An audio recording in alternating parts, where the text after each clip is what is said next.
కోడళ్ళు కడవల్లో వెన్న దాచుకునేవారు. కృష్ణుడు ఎక్కడొస్తాడో అని. కృష్ణుడు ఏం చేశాడంటే రానే వచ్చాడు, ఓ రాత్రి వచ్చాడు, శుభ్రంగా వెన్నంతా తినేశాడు. వెళ్ళిపోయే ముందు కొంచెం వెన్న కోడలు మూతికి రాసి వెళ్ళిపోయాడు. అత్తగారు పొద్దున్న లేచి కడవ దగ్గరికి వెళ్ళింది.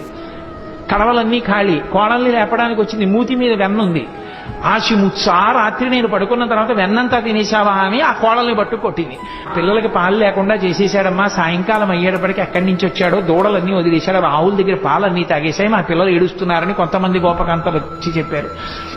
కృష్ణుడు ఇంటికి వెళ్ళాడు. ఆ అత్తా కోడలు ఉట్టి దొరికితే తాగేస్తాడని చెప్పి ఉట్టి కింద ఉంటే ప్రమాదం అని చెప్పి పైన కట్టేశారు.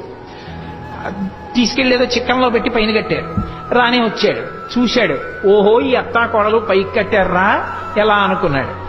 పీటలు రోళ్లు అన్ని తీసుకొచ్చాడు, అక్కడ వేసాడు, వాటి మీద ఎక్కాడు. ఇలా చెయ్యి పెడదామని చూశాడు, అందలేదు.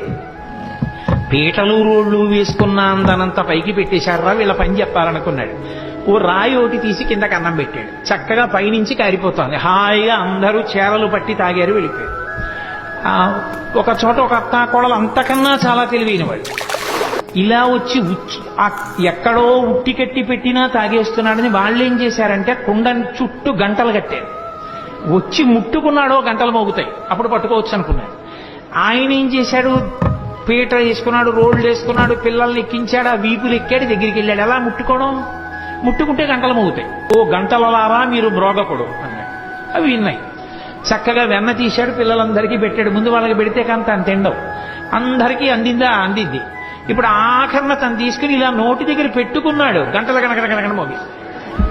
అరే మిమ్మల్ని మోగద్దన్నాను కదా, ఎందుకు మోగారన్నాయి. ఏం చెప్పమంటావు పరమేశ్వర, వాళ్ళకి పెడితే ఊరుకున్నా, నువ్వు నోట్లో పెట్టుకుంటే నైవేద్యం అలవాటు గంట మోగడం, అందుకని మోగేశామన్నాయి.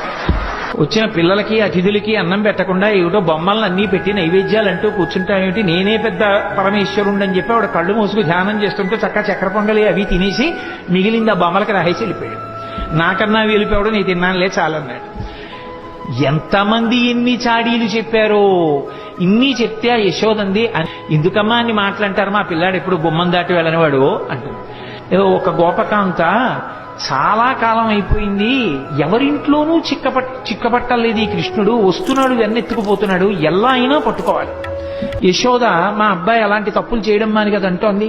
రెడ్ హ్యాండెడ్ గా పట్టుకున్నాడంటారే, అలా వెన్న చేత్తో ఉన్న కృష్ణుడిని పట్టుకోవాలనుకో అని కావాలని కడవ తీసుకెళ్లి గుమ్మం దగ్గర పెట్టి వస్తాడుగా.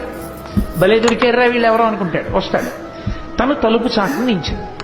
పట్టుకుంటాడు. ఈసారి ఈ ఉత్తి చేత్తో ఉంటే మళ్ళీ అమ్మో ఏం దబాయిస్తాడో, కొంచెం నోటికి కూడా పూసుకున్నాక పట్టుకుంటాననుకో. తలుపు చాటున నుంచి చూస్తుందో వచ్చేసాడు. గజ్జెలు